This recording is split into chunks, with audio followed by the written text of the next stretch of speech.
Hello and welcome to another installment of Liberty Nation's Swamponomics videocast. I'm Andrew Moran, Ellen's economics correspondent.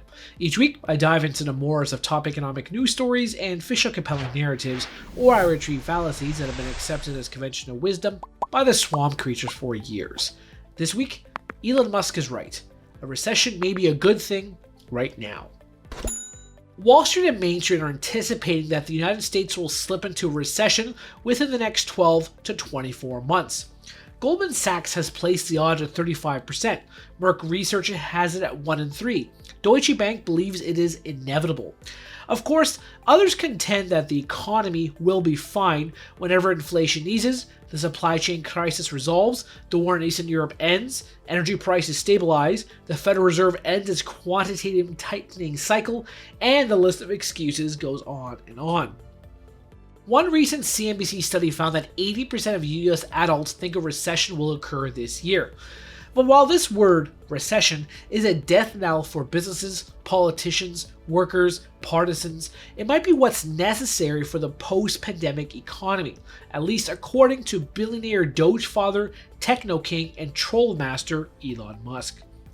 In a recent Twitter exchange, Musk tweeted that a recession is, quote, actually a good thing. It has been raining money on fools for too long.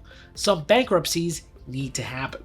If a recession does happen, according to Musk, it will last 12 to 18 months, and this will destroy companies that are, quote, inherently negative cash flow. But they will not be missed since, quote, they need to die so they stop consuming resources. Moreover, Musk made the point that pandemic-era work-from-home protocols tricks the public into thinking, quote, you don't actually need to work hard, adding, quote, rude and awakening inbound. Whether the US economy is in a recession or not, or staring down the barrel of an economic downturn, is an important talk to have.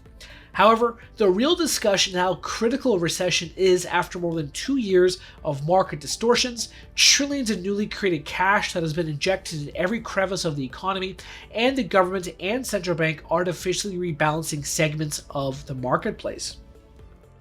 Easy money policies function similarly to Mephistopheles, negotiating with Faust by offering him money for nothing that can be used to buy stocks that will be highly inflated through liquidity injections. Of course, we all know how the story ends. Faust gives up his soul. In modern times, the American people can see the stable and normal market economy. Remember, this is an abnormal economy that will take many years to heal and recuperate, if it ever does. But this is not something that transpired overnight. It has been years of economic malpractice by the Federal Reserve System, behavior that enables the US government to spend whatever it wants without accounting 101 practicing mattering much to policymakers.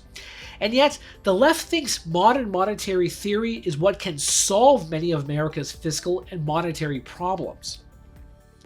But the US central bank will never allow the world's largest economy to swallow the medicine so desperately it needs. Instead, there is an always expectation that the Fed will start cutting interest rates later next year in response to a slowing or even contracting economy.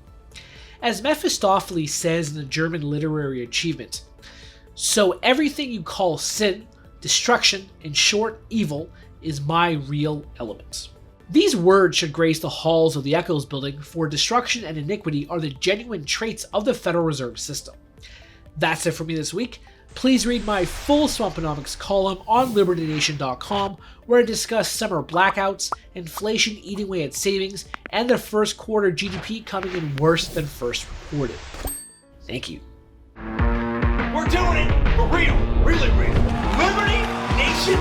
And Jeff Charles, contributor for LibertyNation.com. I think we're starting to make an impact. Liberty style, fight for freedom. The tracking poll sponsored by Liberty Nation for Thursday. Mentioned by Dan Bongino, Rasmussen, Jordan Peterson, and I others. can do it again if you want me to. Cited in Mark Levin's American Marxism. I think we're starting to make a really big impact. Get noticed. We're doing it. Rock on. I'm gone.